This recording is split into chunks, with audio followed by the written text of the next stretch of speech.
Hello, everyone. This is Hera Diani. Welcome to Ancient Voice Rising. If you are new here, please subscribe, like, hit the notification bell, and if you resonate with the information that we are placing out into the field, please hit the share button. If you have any questions that you would like answered or any podcast requests, please write them in the comments. If you would like to be on Ancient Voice Rising, please leave your name and contact information, or just leave I'm interested in the comments, and or you can email me at Hera Hera Diani Dyani at gmail.com, or you can go to my website at ancientvoicerising.com. Today, I have the honor of sitting with a fellow podcaster, Michael Kopf. He is a lifelong experiencer in the paranormal and spiritual realms, whose journey began in early childhood with decades of study and energy work, channeling, Reiki, mythology, and paranormal investigation. Michael has participated in over 100 investigations across multiple states and with several respected teams. He is also the creator and host of his shows, including The Energy That Surrounds Us, Riding Through the Unknown, and Paranormal Verses, where he explores the unexplained, disclosure, and consciousness. Michael is also the author of the Awakening book series, sharing powerful glimpses into his life and path.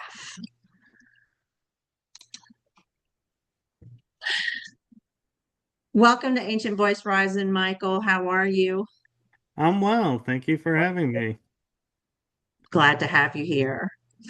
I always like to start off with asking my guests to introduce themselves in a way of how did you get to where you are today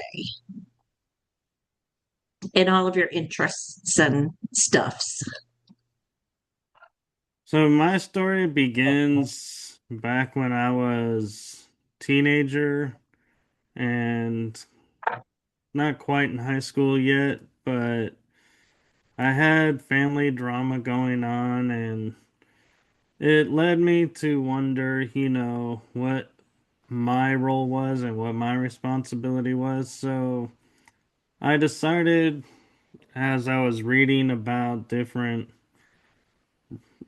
paths to follow for faith and stuff that none of them really quite fit. And then I stumbled on New Age metaphysics, and it's like I kind of looked at it as getting to pick the best parts of all the religions and letting go of all the control programming. And so I was like, I like this. I can make this what I want it to be. And so I started on that path and kind of grew up around mediums and going to see people talk and like little grandmother. I went to see her a few times.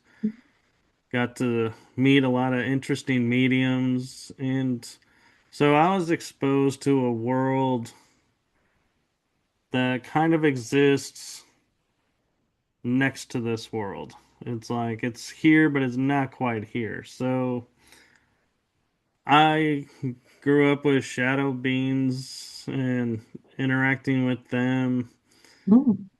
I then got into doing some more self-healing work and trying to figure out what parts of me were broken that caused all this drama and trying to take responsibility for stuff that I later found out wasn't mine.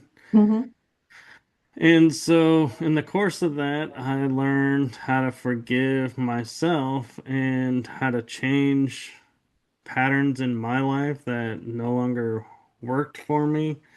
And so, I then stumbled on the paranormal fields by joining this Facebook group and was like, yeah, paranormal is seems really cool and I've seen some of the TV shows and so I was like, wow, this is kind of a cool field. And while I was at a meeting for a organization I was at, I got a message on my phone, which was strange because we have really bad signal. Hmm. And the message said, "Hey, we have a paranormal team. Would you like to join us?" And I was like, "Wait, this is for real? This is, people actually do this paranormal stuff. It's not just TV, you know, entertainment." And so I was like, "Okay, yeah, I'll try it." And so I went right away on an investigation, and that was, I think, in 2018, 2019, and here Hmm. we are today, over 100, almost probably 200 investigations. Oh, wow. I decided to go into podcasting because I was approached when I first started investigating with a team to do a show because the network person in charge saw me and he's like, there's something about you. We want to give you a show. And I turned him down because I felt nobody's going to listen to a kid fresh off the block, and I'd have no idea who to even talk to as a guest or how to talk to him. And so then it worked out to where 2, 3 years later, I meet the same person, and I'm looking at this camera, and I have like 5 seconds in front of this camera saying hello to a camera and like interacting with people who are I can't see on the other side of the phone. And next thing I know, they're like, "Yeah, we still want to give you a show." And I was like, "All right." So I spent July to December 2022 doing a podcast show and learning how it works and Mhm. realizing the vision of what we had started with and the vision of where we were not congruent. So did a major overhaul, rebranding, and thus my show, The Energy That Surrounds Us, was born out of that show.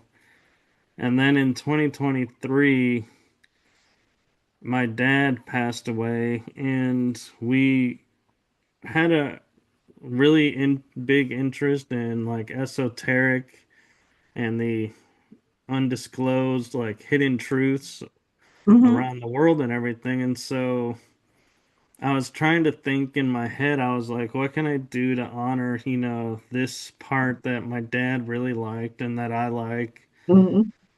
And something just clicked in my head and was like, make a show. And so I started writing through the unknown that August. He passed in June. 2 months later, I launched the show.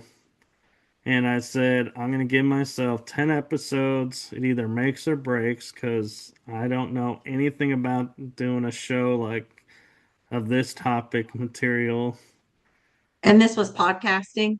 Yes. So this was talking about it. Right. I was talking about it, sharing, letting people share their experiences, their knowledge of some topics. And Did you ever get to be on a paranormal like show where they did paranormal investigations, like followed you around? no, I haven't. Okay. I've thought about doing it, but Mm, I'm very careful because I'm not the type that just walks into a room and goes, "Oh, did you hear that?" right. And Yeah. everyone's like, "No." I'm like, "Neither did I," but that's what the producers wanted me to say. So that's like, I don't. I'm really particular that I'm like, if I was to be on a show, it's like I don't want to represent myself as doing it just for entertainment's sake. It's like it's gotta be legit. Yeah. I was in talks with Discovery Plus at one time, or Discovery, and about doing a paranormal show. And it was just I ended up not doing it either. I'm like, I can't, you can't fake, like, you can't, when you know something to be so true and so real and in your face, you can't go in somewhere and just fake it. You can, but there's where my ethics and my integrity and my authenticity said, nah.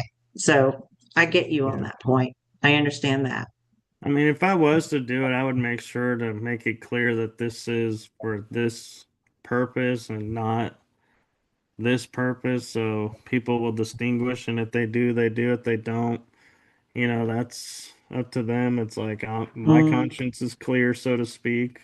yeah, But, and I have nothing against the shows because to me, it gives me a chance to see locations that I probably will never see because of where they're located or the conditions that they're in. Because unfortunately, places get shut down because yeah. of wear and tear and no Hmm. upkeep. And so it's unfortunate, but I can say at least I've seen it. And I did have the experience of acting like I was on a TV show because a friend of mine was doing podcasts and she had one of her guests did a live of a battleship Uh-huh. and he asked if we would host it. So my friend and I, we were kind of treating it like we were hosting a live paranormal TV show. And so Yeah. we would be doing our little quips while they're walking around and ad-libbing stuff and having a lot of fun. And I got the joy of being able to say I have virtually investigated a battleship. And it actually works because we would say, like, we're feeling this. Go check this out. Go look at this. And we would be directing them as much as he was directing his teams. Oh, wow. And so it was really kind of fun. It was like 7 hours, I think it ended up being. Oh my And gosh. it was Battleships like, are no joke. I went on the one in Wilmington, North Carolina, I think that and might be the one. I know it's in one of the Carolinas. I think it was the USS either yes, North or South that Carolina. yeah, that's it. It's in Wilmington. Yeah. Yeah, that's yeah. Well, I'll tell you what, that place is no joke. Oh no, it was messing with equipment. It was Mm, giving off major vibes. yeah, been in that one. Woo. Some it's some strong energy there. It is, Layers. and it goes to show it doesn't have to be daytime or nighttime. You don't have to Mhm, be present to do this kind of work. You can do it mhm. from anywhere. And so I think that was one of the other gifts that I got from doing this experience with him and his team was here I am in Texas investigating a ship in the Carolinas Yeah. and I'm picking up stuff and I'm like that's at least 4 or 5 states across. Oh yeah. And so it just shows the energy doesn't have a radius and it's like okay, I'm out of the radius. Sorry, I can't help you. Oh It's no, endless. not at all. No, Yeah. I used to work mainly international with clients for years. I mainly worked in the UK online, like clearing their homes and helping assist with entities and stuff like that that were not there for their highest good or were projection or thought forms, um, or just land, permeated land. Uh, Yeah. it didn't matter that they were across the ocean. It did not matter. Yeah, Instant, you can feel it instantly. it is. And the funny thing that how life unfolds is as a teenager, I was told you should write a book. And I was like, yeah, Mhm. no one's going to read a book that I write. And And then look at again you in now. my 20s and 30s, they would be like, you should totally write a book. Friends would be like, you should write a book. And I'm like, I'm not a writer. Nobody's going to read a book that I write. And come to my 40s, I guess wisdom overrode my senses because in 2025, I ended up taking a book that I wrote in 2024 and broke it into four pieces and created a series Oh, and wow. published starting in September through December all four books because they were virtually done.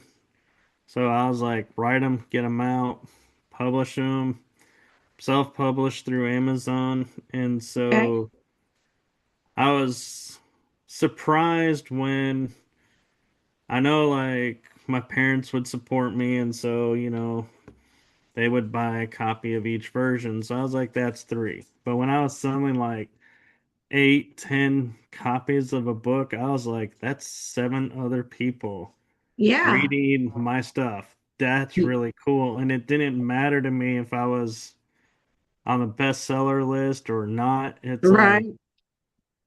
seven people have my book in their house. And the What way is what I, an amazing way to look at that?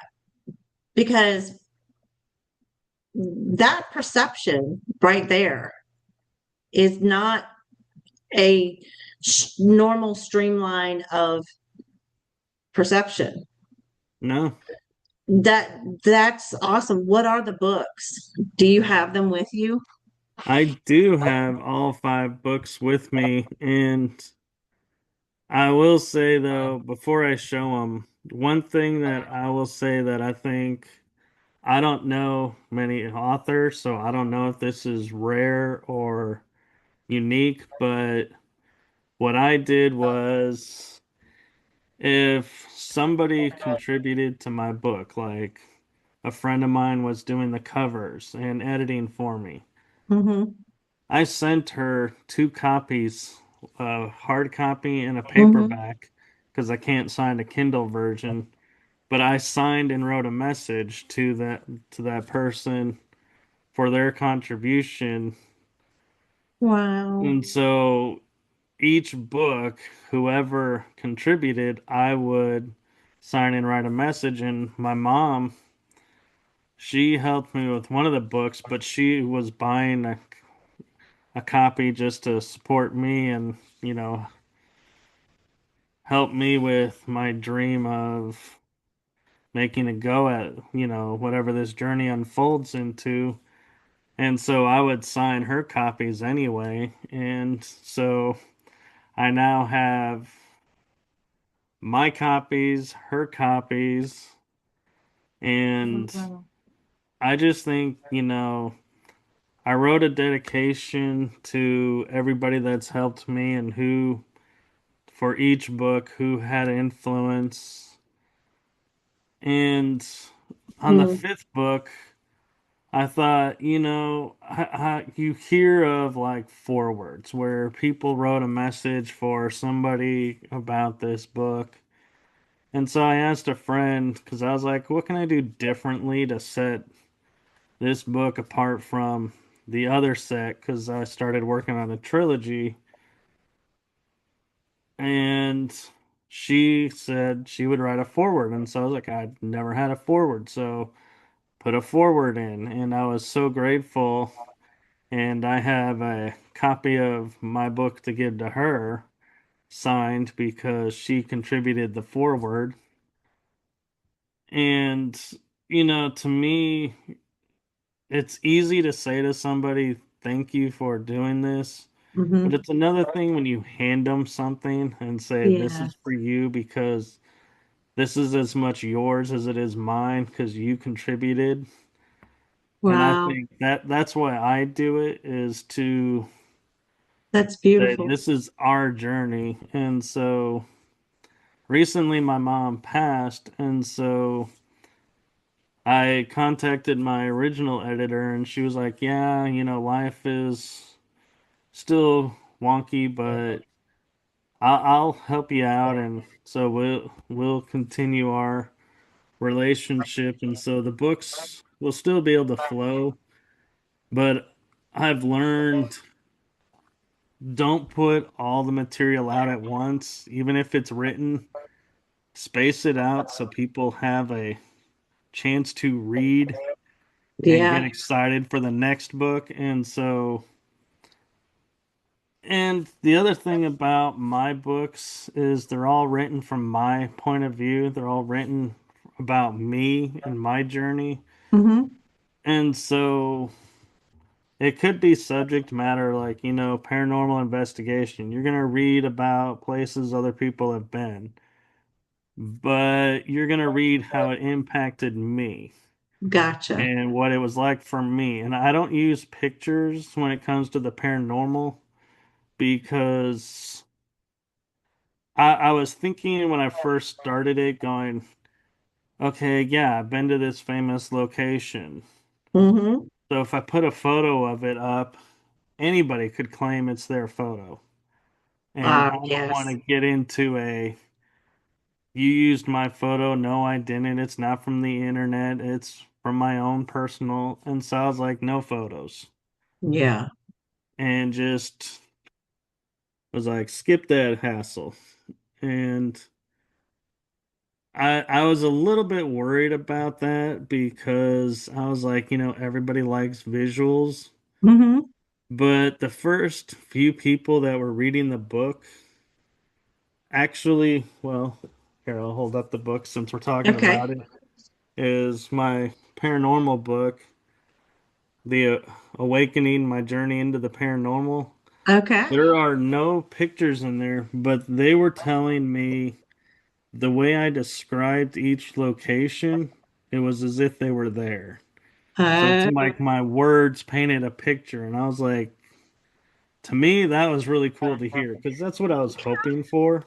yeah, absolutely. And so I was blessed by that. And we all have journeys that we go on in our life and paths that we take, and heroes' journeys come and go. And you have unfoldings, and people, are like, yeah, this is a hot topic right now. Well, yeah, I have experience with that, and I have some information about that. And so it's like, why not write about it since I wrote about the paranormal? And so when it came time to writing book two, this one was a challenge for me. Um, it's Why the was it a journey challenge? of hidden discoveries Uh-huh. because A it's a journey of book, memories. a Okay, journey there. Now I can see it. of hidden discoveries. Okay. What it is there's a part of my life that I only have started to unlock and become aware of, and it's been a 3-year journey so far.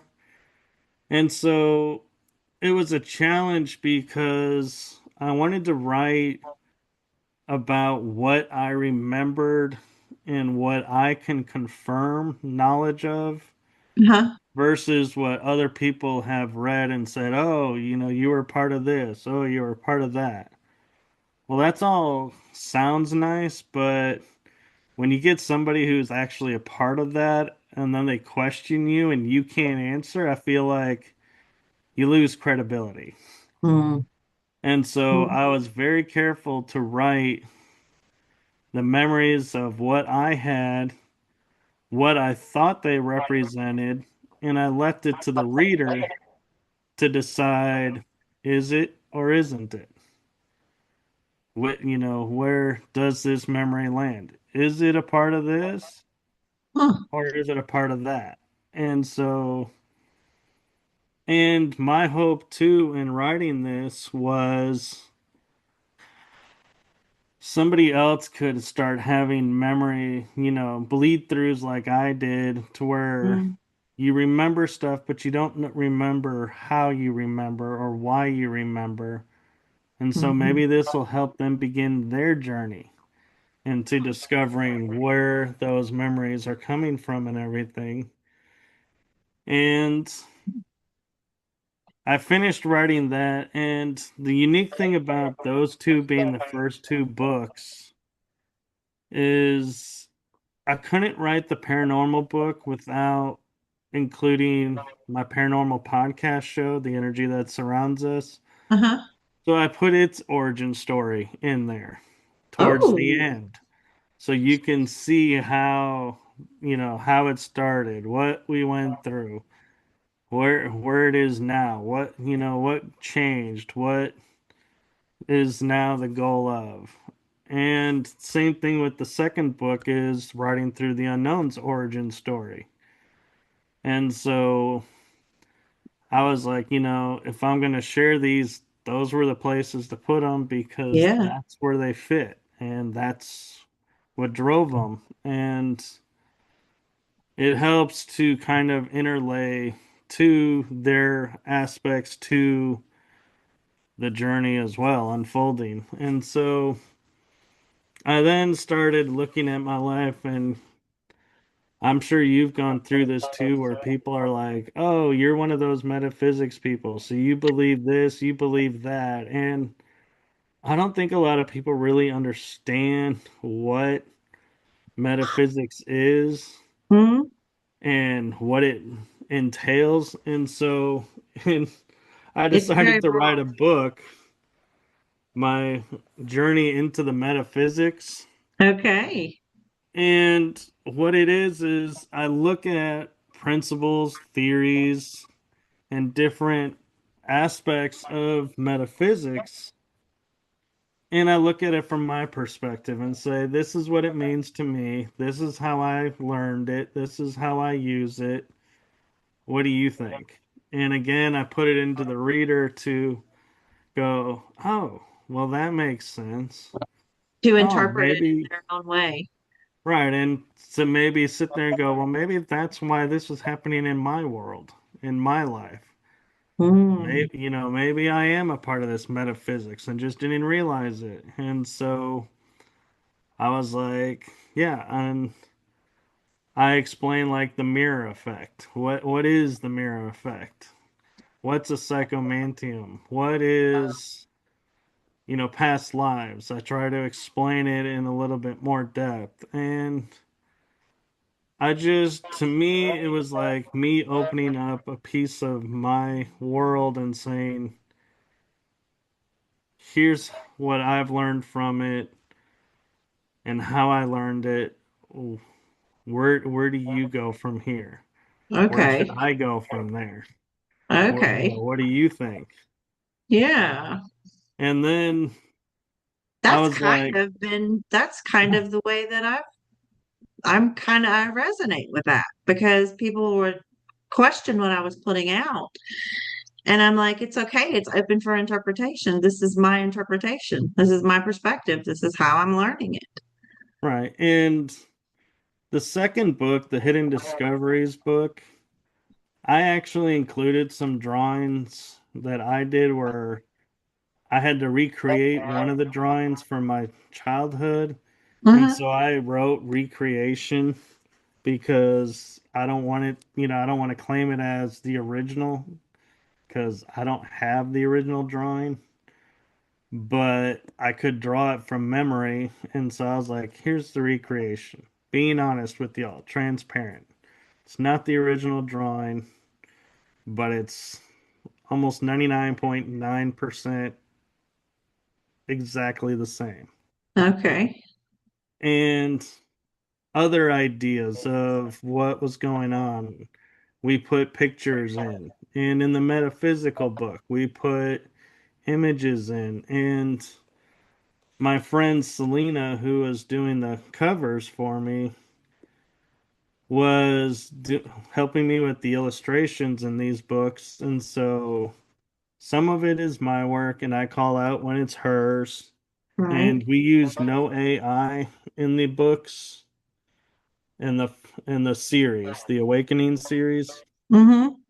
And so we we're looking at, how we have like the Marvel movies and all the movies now where they're like there's Easter eggs they call them in the movies. Hmm. Well, What I is that? thought What do you mean? so What is Easter eggs are like clues to what's coming, what you're that? going to see or what's next, what's the next film going to be about or what's the next Yes. topic in the series going to be. Yes, my Little stepfather always clues. told me, he always taught me, he's like, wait till after the credits or while the credits are rolling before you get up from the movie theater or you stop watching the movie because almost always there's a prerequisite to what is coming next, Right. a preview. So I was talking with Selena and we and I had these visions of what these covers would look like, and we kind of had to tone them down a little bit because, your imagination and your Mm, vision isn't always easy to put on paper. mm. And so every cover of my books has an aspect to what's in that book on the cover. So it's like you look at the cover, you know what's coming in the book. Oh, wow. And there's little nuance, little clues written throughout. And so she had a lot of fun when it came to the covers because she's like, what image are we hiding in plain sight in this book? What's it gonna look like? And what's Right. that? And some of it is like the actual cover itself is like the Easter egg of what, like, for example, looking at the cover of the metaphysics book, Uh-huh. the energy of the crystals and me interacting with it, that's what the Oh, book is yeah. about. So this book, the huge image is the Easter egg, Oh, whereas in the paranormal book, you have the pyramids of Egypt because I talk about that. And okay. there's a portal. This side is mystical, this side is real. So I'm talking about, different worlds. And then this cover is Mars mixed with the Earth and a cave, and there's a spirit woman, all Oh, of which gets talked about in the book. And there's a reason it looks like I'm holding a lightsaber. It's all in the book. And yeah. so it's like I literally took Brilliant. and was like, here are the topics of the book. And then we got to the fourth book, which is my personal life, kind of. Mhm. I'm like, I covered my paranormal side, covered my metaphysical, covered my 3 year new journey, but I haven't really shared my life. Like, what travels did I make? What journeys did I go on? And so I wrote, this one is a glimmer into who I become. And Oh, this is my journey. And you'll see okay. there's a portal in the background, and on the Yeah. boat there's a map. So that's traveling the world. There's Uh-huh. an hourglass that talk about genetics and ancestry Yep. The bear paw. and spirit animals. There's dragons, Yeah. wolves, different constellations. So there's a lot encoded in this book. Oh, how much fun. And in that book, because it was my journey and I wanted to pay a tribute to my dad, keeping his memory alive as well. Hmm. Was thinking about writing a book about him, but then I was like, how do I put into words, everything about someone that, make people, interested? And then I was like, you know what? I was just guided to just create 2 chapters at the end of that book that I did not anticipate on Huh? and was a little leery, but I did it anyway because Spirit told me to do it. And the first of the two last chapters in that book is a picture of my life from a kid to where I am today. So you can flip through and look at photographs Oh, and wow. see me grow up before your eyes. Oh, wow. And the last chapter is the same premise, except it's my dad. So I Oh, took photos of him when he was a kid, uh-huh. growing up to having family. And so it was like a way of tribute to him. Huh. And so I know everybody reading the books is Um, like, well, that's your dad, he's doesn't mean anything to us, but I'm like, that's a, key half of creating me. So yeah. I it's important to me. And so I included it for that reason. And then I took a couple of months off of writing to do some other stuff. And I then started sitting down and going, so many people ask me about explaining different topics. Mm, And so what could I do to facilitate or make this easier or make, have something to reference. mhm. And I just started laughing at myself and started typing on the keyboard. And before I knew it, I had a new book out that I was originally going to write it just by itself. But then everybody was asking me about two other major topics. And I was like, if I was to write a book explaining those, it would kind of be similar to the first one of those. So I was like, I'm only going to do three of these. So I started working on a trilogy, which Okay. I released the first book in March. And this one, my mom actually edited it for me. Oh, wow. And I did the cover because Selena was trying, but life was getting in the way and she didn't want to Mm. hold it up. And she was like, do you mind doing it yourself? And she helped me to figure out how to do it myself. And so I can do them now myself, but it's not as creative in my opinion. But I had a lot of fun with it. And I ended up having to use AI because I'm not as artistic Uh-huh. or didn't feel like I had the time to be as artistic.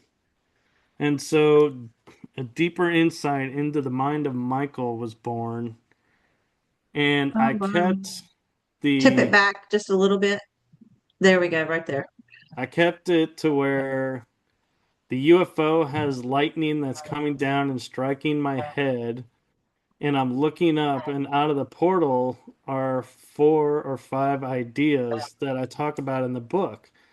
And yes, that is my actual picture sitting in front of this forest and storm, thinking. I actually had fun taking different poses of me thinking to see which Yeah, one lines up best for this book.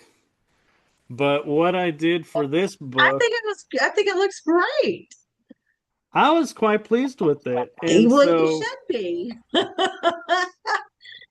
this book, what I did was I was like, I go, okay, past lives and ancestry, are they intertwined? How are they intertwined? Well, so I went and I was like, okay, so chapter one, and ancestry and genealogy, past lives. So I describe what is a past life from research, what does science say a past life is?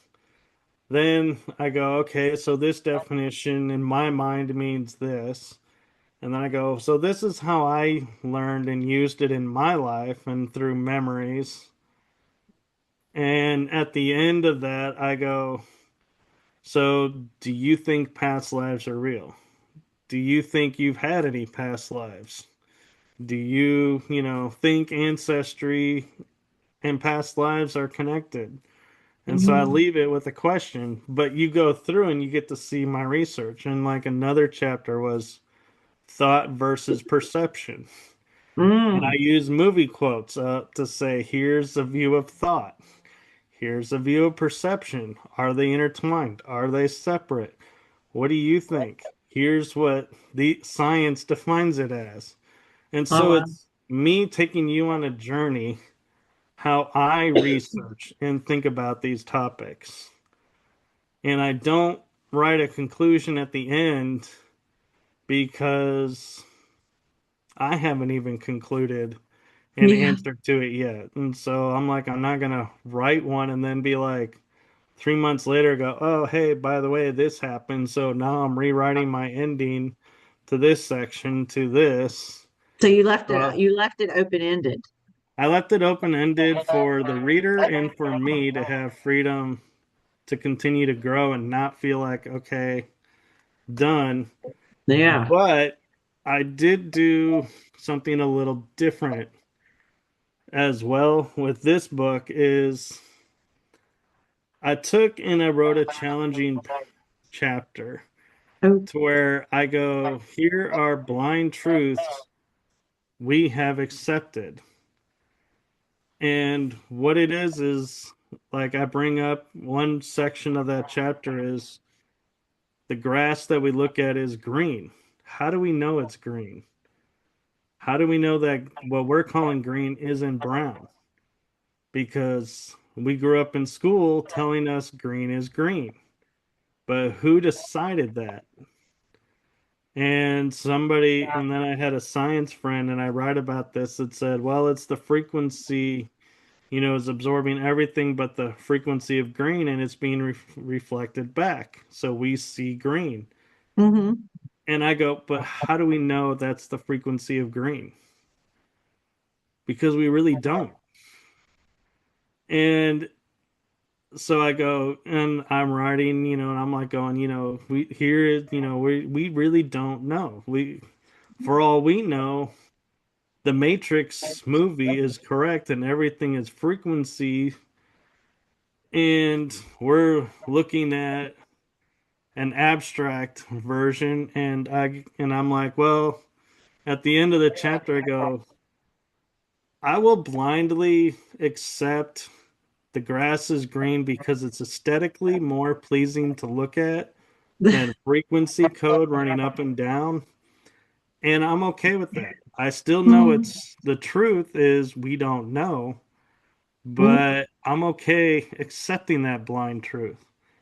And Yeah. so I let the readers know I'm not trying to unravel your world. I'm not trying to make, everybody forget what they know and start over from scratch, go like Stone Age mentality. I'm saying we can accept things are not necessarily true, but accept them knowing that is okay. We don't have to say, well, the grass is no longer green because he's right. We don't know what green looks like. And the sky is no longer blue because we don't know what that really looks like. And so, But how exciting would life be if we lived like that? well, that's just it. We can, but I'm just saying we don't have to unravel and be like, and take all the beauty out of the world by saying this isn't real. Right. I'm like, we can accept it's not real and enjoy the beauty for what it is. But how do we not know that it's real? Well, we know it's not real because everything is matter. And so we perceive the desk is a desk. So we perceive our perception makes the desk real. But in reality, there is no desk. So I could literally put my hand And through it. how do you prove that? I prove it by looking at the fundamental energy and knowing everything in its basis is energy. So what does energy look Mhm. like? It looks like light. It looks like energy waves. Energy is not solid. but our perception of it makes it solid. So Right. therefore, it's solid. Okay. I And just wanted to, so, if a viewer is starting to like their mind is starting to go split open, I wanted to kind of put that into perspective there. right. And so that's why I write it the way that I do, and I don't conclude even with that aspect. Like another interesting one that I recently came across is the moon. We all were taught in school the moon was around since the beginning. It broke off of the earth and has always been around us. Mm, That's not exactly true. mm-mm. There's pre-Columbian tribes, the Romans, the Greeks, the Zulu. So tribes all over the world have written about tribes that existed pre-moon. And so it's like, wait a minute, how can someone talk about a world without the moon if the moon was always there? How could they So, miss that object in the sky? So I'm like, this object can't be from the earth. Something had to move it into our atmosphere or into our orbit. do you believe that it affects us? I think it does, energy wise, it has an impact. And so everything in space has an impact on us. Hmm. And that is something we've forgotten is we've isolated ourselves to being earthbound and not Mm, galactic. And mm. so it's like, we say weather, oh, the weather, these storms are going to hurt us. We're talking tornadoes, hurricanes, earthly weather. Yeah, But solar storms affect us. The sun flares, everything in space is affecting us more so than here. And so I think, part of awakening to our true potential, we talk about, wanting to meet the ETs and the star beings and, join the galactic family. But until we start looking at ourselves as part of, hmm, it's never going to happen because we're limiting ourselves to Earth is the only life, Earth is where we are. And so until we open our minds and accept our galactic right. aspect and connection, we're Hmm. you're never going to grow out of this 3D or 4D Earth realm. Well, what I have come to kind of get a grasp on, I can't ever say that you have a full knowing of everything. That's, but that this interaction that's always been here is going to start slowly to open people up to that aspect, that perception of that it's always been here. It's always been here and not there. Well, And it is a part of it's a part of us as well.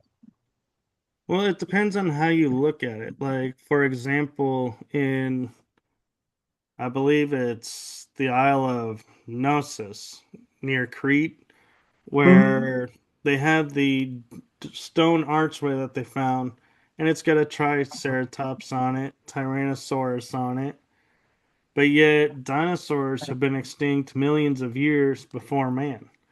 So how did But they are they draw? really? Well, but see, that's what I mean is if they drew an animal, they had to see it to know about it. So how did they see it if it's been dead for millions of years by what science tells us? So either science is wrong and dinosaurs didn't die off as long ago as they say they did, Mm. or somebody was sharing technology to where they could see the past and were like seeing these Well, I thought creatures and archaeologists discovered dinosaurs, but I think we go. I think that we have been here in some capacity with that those ancient animals, the those time millions of years. I think Well, we've been here. yeah, and there's the other option of looking at it and going, Oh, civilization that they tell us is only like what, since 20,000 or 60,000 BCE, mm, but the dinosaurs were like 100,000 or a million years BCE. So yeah, there's a it's a huge gap. million. And so Mm, either civilization was around at the same time and they're not telling us about that mhm. civilization, or they were using technology we don't have to see the past. And it's the same with Egypt. Egypt has hieroglyphs. I've seen them on the ceiling where you can't get to, of submarines, helicopters. It's plain as day, sailing boats that they have no imagery of. So how did they see in the future to draw it in the past? And so things have been around manipulating our timelines and our histories. And another aspect that I look at along with that is, you know, we say, nobody could ever pull the wool over all of our eyes. Meh. But then I have looked at paintings for, in art museums all my life. And then as I started waking up to what's going on and everything around us, not being what it seems to be, I Mhm. look at some of those paintings again and I'm like, wait a minute, there's a UFO in this painting. How did I not see that before?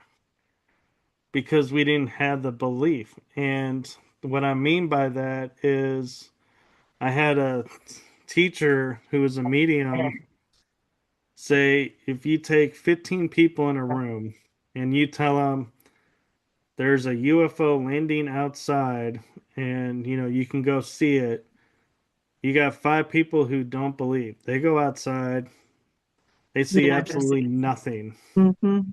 They're Yeah, like, empty lot, just trees. There's nothing here. You get the I've heard a similar skeptics. story to this. Yeah, Yeah. And the five skeptics, they're like, I see something. I don't know what it is. It's kind of blurry. So maybe you're right. Maybe you're wrong. Maybe it's something else. And they move on. And then you get the five people who are like, I absolutely believe in UFOs. They go out and they're like, wow, this is the most beautiful thing I've ever seen. And look, there's the pilot coming out to say hello, and they get first contact. yeah. Why? Because their perceptions filter what they see. Their thoughts Mm, generate their perceptions, which generates what their brain processes. And so when we have the perception to see and the thoughts to see and believe, we start to see the world for what it really is. But if we then turn around and say, no, I don't like the way the world looks, this isn't right, I don't, the unfortunate thing is we can't unlearn what we've learned. yeah. So it's like Mm, once you start to the awakening, you can't turn it off and go back to being the quote, you know, normal? living in the bottle and I being thought oblivious to everything. And there is no more normal when you start waking up to this stuff. yeah, Orion and tried to help me with that for a very long time. He said, Hera, you have got to look at, in order to keep moving and to keep evolving, the sky will always be blue, the grass will always be green. You need to make sure that you stay in in a grounded reality in order to keep creating. Um, And that really helped me because I was seeing energy like spreading apart and things just disappearing and reappearing. And it started to get like how you can get vertigo, where things don't feel stable. Yeah, And vertigo. so, yeah. And so when he came through and I was channeling, what he was telling everyone to bring it all back together, it was like, remember, the sky is always blue, the grass is always green, there's going to always be trees, there's water. Remember that so that you can walk this path, this journey cohesively and still go and learn and evolve and help, co-creation. Right. And Mhm. I think there's also a facet of when you look at the world we live in, what do we do with people who can defy reality? Mm, We worship them, or we make them deities, or we try to kill them. Those are like yeah. the three main options. So if I was to sit there and go, gravity no longer applies to me, I can float and fly. I'm running the risk of somebody looking up and seeing me freaking out and trying to kill me because You're I'm floating. flying, which is not normal. Yeah. Or they're like, oh my God, that kid's a god. Look at what he's doing. And it's like, I'm not a god. But yeah, and so there are things we have to work within, and we can't just flick the switch and go, okay, we're now operating in this true awareness because it would freak everybody else out. And it would have the anti effect of what we're doing, of trying to help people grow and free themselves. It's like if you free yourself and you're flying around, some people will be like, oh man, I wish I could do that, but I can't. And so, oh well. And then you'll have people who are like, I want to do that. Why can't I do it? And they'll get frustrated and give up. And then you'll have people who are like, what a freak. And not even attempt. And so it's like, Have you tried it in your own space? I have. Yeah. Did you fly? No, not yet. But I feel like it's because I still have that programming of Yeah. I don't want to freak everybody out. And so, nope. But I mean, and Sometimes I feel like I have someone putting a hand down, going, hold on, put on the brake a little bit, put the brake on, hit the brake pedal, girl. It's like, and I'm mm, like, but I know how to do this. Like what, it's like, can't, why can't I just do it? And they're like, you just stop. It's yeah, like, just it's hang on a minute. when I'm in the astral travel, when I'm traveling in the astral realm, it's like I can blitz around and I can be like Yeah. across the world in like less than a second and be like, this is super cool. And then I'm like, I'll look at my watch and I'm like, oh, I'm running late. Oh, I'm not in the astral. I gotta go walk over to the car, turn it on, drive over, and it takes time to get there. Yeah. But there are times that I'll forget and I'll be like, I'll try to like move faster than, and it's like the body just doesn't go, and it's like It's like, come on, come I'm on. still on the earth realm. I Yep, forget I'm I'm on the still earth on the earth. realm. Yes, I think for the past several years, especially working with the ancient wisdom, the what we call dragon energy, I've been going in my sleep to different schools in my dreams, learning different things, and because I wake up and I just know stuff.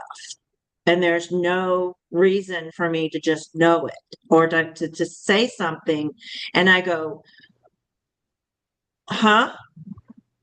And then I'll have to write it down and go back and reread it and go, where did this come from? And they're like, really?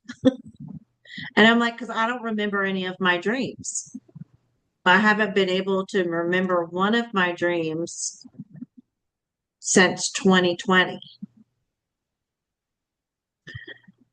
But I've moved through all different types of like esoterics, shamanism, hermetics, different types of medicines. Like I just wake up with it.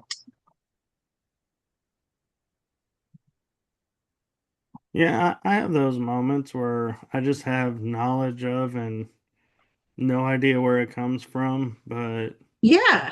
I wake up and it's like, where did, it's like maybe something that happened the day before. I get the reason why I didn't do something that day. They'll lay out why it wouldn't go through, why it didn't happen the way, you know, um, and that I was really actually listening to my intuition about it. And you helped me with with something. And after we talked, a couple mornings later, I woke up hearing them going, this is what would have happened if you would have gone down that trail. Let us lay it out for you. This is why there is a stop mechanism of your soul, your guides. There is guidance. And it totally just, I was like, it it made so much sense yeah. and why I was And stuttering so bad with that. and that's how a lot of times things come about, and it's fun to experience. And I was blessed with a paranormal experience last year, actually pretty close to just literally over a year ago to the same month, to where I was in San Antonio and I was visiting the Alamo and walking I love, around. And a friend of mine I knew lived there, and he was like, always wanted me to come and check this place out that he knows about, but you had to be of a certain mindset to go to this location. And I'm about to explain why, but I'm setting it up to where I finished doing a show and was like, okay, I'm gonna go check out this location my friend didn't want to go with that I was traveling with. And so I was like, all right. He stayed in the room. I went by myself to this location, and we get there and the moon is up and there's no clouds in the sky. So it's like, okay, I can't see water flowing on either side of this bridge. All I can see is this bridge in front of me. oh And wow. I'm like, this is going to be interesting. So we start walking, and he's like, you walk ahead, we'll follow behind. I'm like, what are you doing to me? But I'm like, okay. So I start walking, and the path splits. I decide to keep going straight and figuring what's going to happen this way. And as I'm walking, I can hear things jumping through the trees. Mm, There are no actual animals jumping through the trees, but I can hear it and hmm. I can sense it. And I'm like, there is something following me. Something is pushing me along this path. And then out of the corner of my left eye, I turn and I look and I see this woman in a white dress just blitz by. And I go to my friend. I was like, I just saw a woman in white. And he goes, oh, you've seen the Lady of the Forest already? I was like, yeah. He's like, wow. Okay. And I'm like, he's like, what does it feel like? I'm like, I don't know. It's just, it was so fast, but I Yeah. definitely know I saw, and there's something following me. And then I went into the forest off the path, and I start walking to my right, and I hear my footsteps, and I hit a certain spot, and I turn and I go, they know we're here. We're surrounded. And friend of the guy that invited me, his teammate, had walked in behind me, and Oh, I never heard his footsteps, but I knew he was there. And we found this old TV set from like the 1980s, those big, TVs. yeah. Yeah. And it's just like the backing of it. I'm like, why is this here? That is so bizarre. And I was like, we need to turn around and go back to the path because whatever's here is surrounding us, and it's cryptid, but I haven't fully identified which cryptid yet. And so I was like, Mm. okay. So we get back to the path and we walk back from to the bridge, and we decide to take the path to the right where it split off the first time. And he's telling me, that there's this one spot that's coming up that, he really wants me to try and experiment. And I'm like, okay. Meanwhile,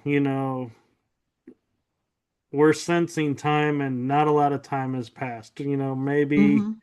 20 minutes. So we're like, okay, we got plenty of time. So we see where this path ends into a creek, and I can see the water. And so I'm like, how come I can see the water now, but I couldn't see it before? Okay, interesting mental note. And then we turn around and I see something go by. And as I focus on what I saw moving, I'm like, there's a trash can. Yeah. And he goes, what are you talking about? I said, I literally just saw something running, and where it stopped running, it's not hiding behind, it became the trash can. And he Oh. goes, oh, you're seeing the shapeshifters now.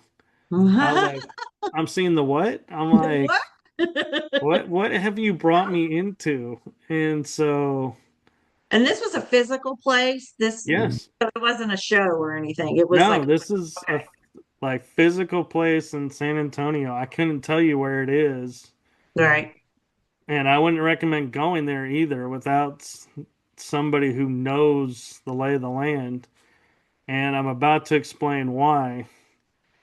Is we turn a corner and he goes, what do you see to your right?" I said, "Well, there's trees that are creating an archway, but the archway is always the same. No matter how far I turn, the Mm, image is the same," which interesting. my mind is like, this is not usual, but okay, maybe it's just perception of the night sky. And so, okay, I'm all right. And then he goes, I want to show you this chair that's in this forest. And I was like, okay. And I'm thinking a There's real just a chair in chair. the forest. And we start walking through this path, and it's these wooden pieces that have fallen and literally formed like a chair. Oh, wow. And so he's sitting in it, and he goes and he just kind of chuckles. And they start this AI app that they created or were using and have been modifying and working with. And I noticed this mist starts coming in. Mm, I'm like, this is not ordinary mist. This is a totally different mist. Something's going on. And I'm like, something's being distorted. mm, And I was starting to feel energy is changing, and it's like, okay. He goes and he starts laughing at me, and he goes, "Do you think you can get us out?" I was like, "It took us 5 minutes to get in. It's not going to be that hard to get us out." I start walking away, and I stop after maybe five, 10 steps. And I go, this is wrong. And he goes, what? I said, I just started walking away from the chair and I'm walking towards the chair. I had somehow turned around 180 without physically turning around. Oh, goodness. And I was like, Interesting. this is a dimensional portal. Mm. And I was like, the dimensions are changing here. And I was like, the mist is becoming more. And I was like, and so I stopped and I said, if this is going towards there, I need to then turn around. And so I turned 180 and I started walking. And then I would veer off to the right a little bit. And then I would veer off to the left. And I was like, I found the out. And my friend comes out behind me with his friend. And they had this stunned look on their face. And I'm like, what's going on? He goes, one, you figured that out really actually kind of quick. And two, you brought us out where we came in. Most of the time, we are further up when we Oh, come wow. out. And so I was like, okay, so this is really going to start preying on my mind. So I'm like, okay, energy focus, energy in check. And we start walking, and I'm looking on the sides, and I'm like, wow, there's a lot of like, I would almost describe it as if you've seen Star Wars when they show like the Jedis who have passed, they have that kind of auric glow to them. Mm. Well, I'm seeing that behind certain places in the forest, and I'm like, something strange about this. And my friend goes, you've noticed, haven't you? And I was like, I think so, but I'm not quite sure. And he goes, watch this. And so I'm looking at this path that goes into the forest that has this bluish hue to it. He shines his flashlight on it, branches all across. There is no path. But when you turn the light off, there's a path. Oh my gosh. And so I'm like, Oh, wow. what? And he goes, you can walk through it. I was like, no, you can't. You can't walk through wood. I'm not a expert in science, but I know you can't walk through branches. Yeah. And he goes, try it. I was like, are you for real? And I said, yeah. So I start walking this path. He goes, now stop, turn around. And I'm like, yeah, I see you guys. He goes, watch this. He turned the flashlight on. I was on the other side of the branches. Oh, wow. I never stepped on a branch, never had a branch tug my How do you pants. how do you explain that? It's a dimensional portal. It's like a hologram covering a dimensional portal. Okay, And gotcha. so when you put the light on it, it breaks the holographic image and shows what's there. But when there's nothing there, your mind creates the essence of there's nothing there so you can walk through because your mind's Oh. filter says there's a path. So it creates the path. Yes, okay. I had one of my guides tell me one time, and I just attributed it to spirit, but it says they said, you can walk through walls. And I was like, when I'm dead, I can. And they're like, no, you can walk through walls. And I'm like, but when you see the wall, you can't walk through the wall. It's like that, Right. right? Yeah. You'd have to say there is no wall to walk through the wall. Okay. And so I Interesting. started then walking further in on one and I started getting tangled up in this vine and it actually ended up cutting my leg with a thorn Uh-huh. and it took like almost all night for my leg to heal, which is highly unusual for me. If I get a scratch, it's usually within a minute healed and done. So I was like, this Really? is concerning to me that my leg is still scratched and not healing and it's starting to bug me. But I was like, I finally got free of it and I came back through, and my friend had told me if I had gone back further in to where I was, Hmm. I would have fallen down a levee into a riverbed Oh gosh. and I may not have survived the fall. And I was like, oh, so it was like the forest was telling me, don't go. This is as far as we're letting you go. We don't want Yeah. you to die, so Yeah. go It's back. those guardrails. It's like, all right, we'll let you have this, but you can't go past this point. Or And so I found you another one and I tested the theory again and was able to walk through. And this time I was there and I was watching a native indigenous family living in the forest wow. in the blue hue, but they were not there. Right. It's like I was seeing a different timeline or a different Mm. dimension right in front of my eyes. And so I came out, and this is where I mentioned earlier the cryptids. This is why is we hit a point to where there's a path that veered off to the left and one that kind of arced and went to the right. And my friend goes, "Which way do you want to go?" And I started to go towards the left, and then I was like, "Nope." I was like, "We're going to the right." And he goes, "Good choice." To the left is a hive of Wendigos. Oh And I was like, "Yeah, I don't want to mess with those." no.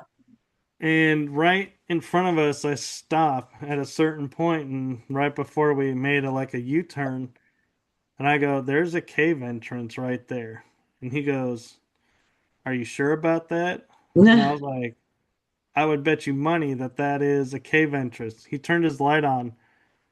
It was like a tree canopy over solid ground, but when you Oh turned the wow. light off, it went down. It was like a Oh wow. tunnel entrance.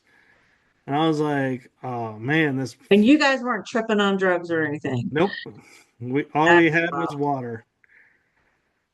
And so this is going to really get you going is after we do this U-turn in this forest, something inside of me says you need to look up.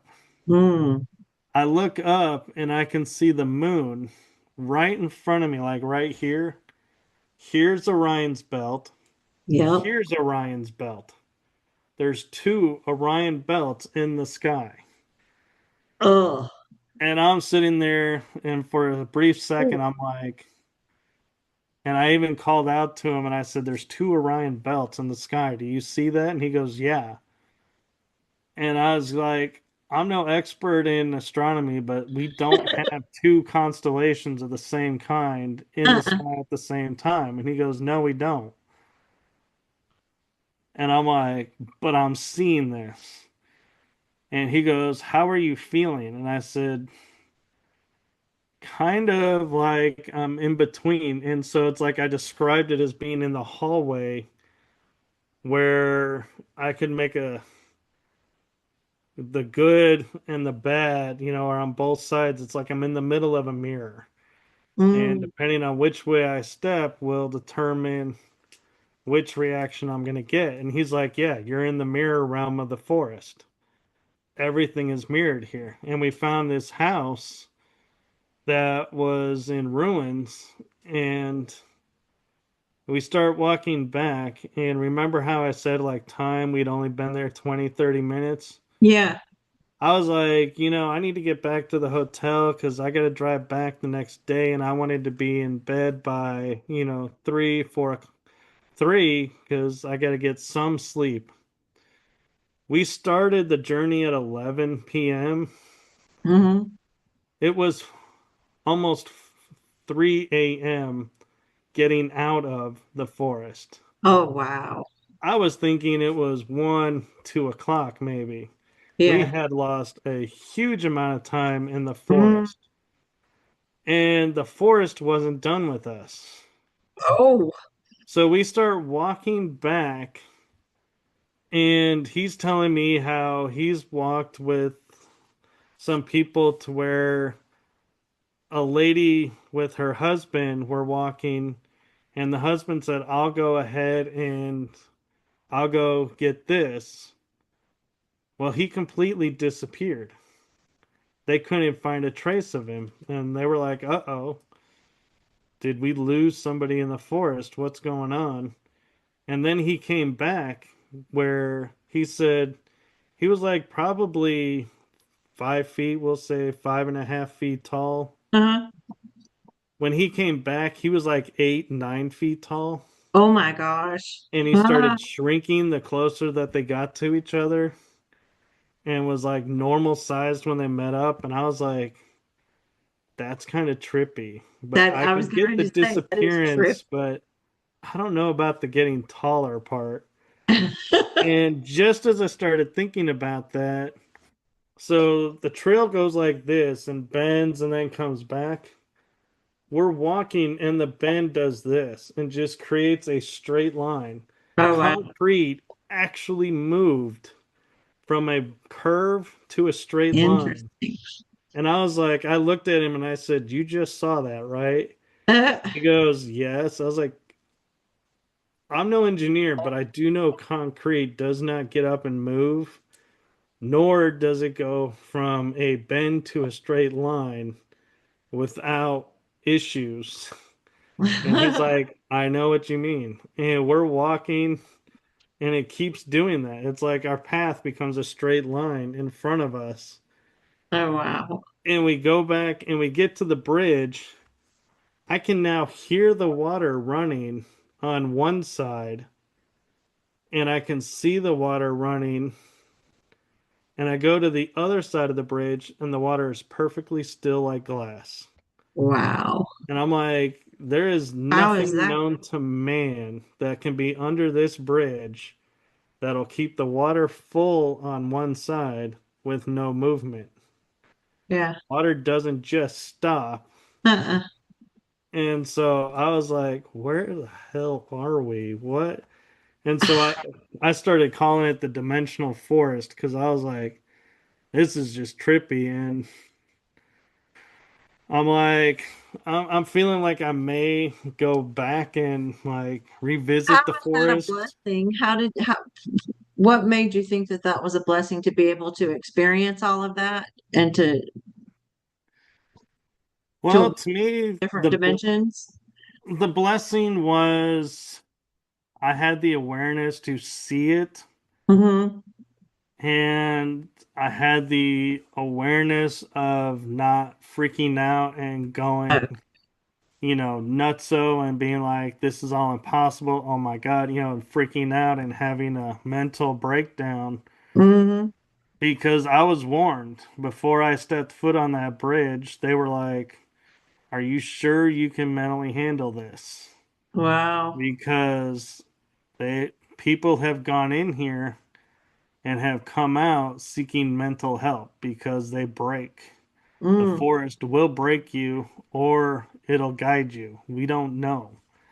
And so I was like, partially in my mind going, yeah, I'm not afraid, bring it. And another part of me going, well, it's time to put up or shut up because, Yeah. I say, I'm not Buckle worried up. about Buckle this. up. And Here we go. if I'm not ready, it's going to come apparent now. And so I was doing a show and my friend popped in and he's like, hey, it's about time for you to come back in for the forest. And I'm like, yeah, I'm looking at, trying to find time to come down and, revisit. And it's one of those, it's, I say to people, again, if you want to experience it, let me know and I'll put you in touch with my friend that guides people around in there. And it's not arrogance or ego driven, but if my friend says no, Yeah. it's for your safety. He's saying no and do not enter. Mm-hmm. And if he says okay, you're good to go, you're good to go. Don't worry about it. Be open to what's going to happen. But Interesting. don't enter this spot by yourself. And I even was talking with some of the guards around the Alamo because I got back at like 4 a.m. to the Alamo to get up at 7 to drive back home. And I'm walking around and I'm asking them about spirits and ghosts. And I'm like, yeah. And they're like, why are you out? And I was like, oh, I just came back from this haunted forest. And they're like, oh, that forest. I was like, yeah. And there's legends of native indigenous tribes living in that forest and still living in that forest. And I have a feeling everything that I experienced, as amazing and mind opening as it was like the tip of the iceberg of what's possible. And so it's Yeah. like, I want to go back and be like, okay, you've already showed me this. Now show me what's next. You don't have Oh to show me this gosh. again. Show me the next part. I'm Will you ready. film? I wonder if can you film it when you go back? You know, I took a body cam through and I don't know that the body cams can pick it up because it needs light to like pick up what's there. And so since a lot of stuff reacts to light, Got it. Okay. I'm thinking, I really should go back and look at the footage, but it was just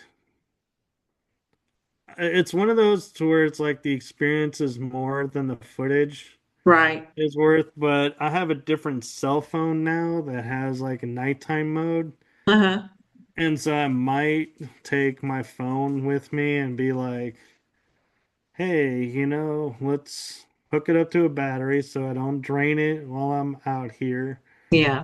And let's walk around and film and see if this camera will pick up what's going on or hear what we're hearing.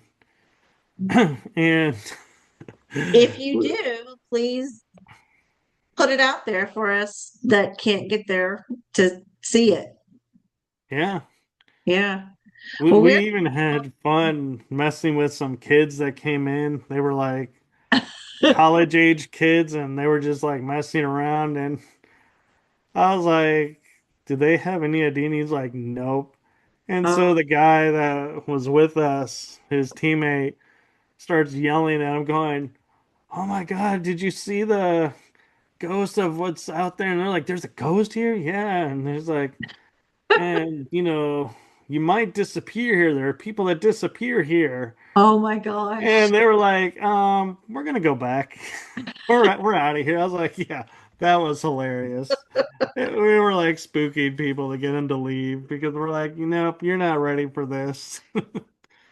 So if you want to know what this place is called in San Antonio, just say I'm interested and I'll get the name of the place from Michael or Michael can respond if you're out in that area. I used to live in Austin. I used to go to San Antonio all the time. I loved it Yeah, there.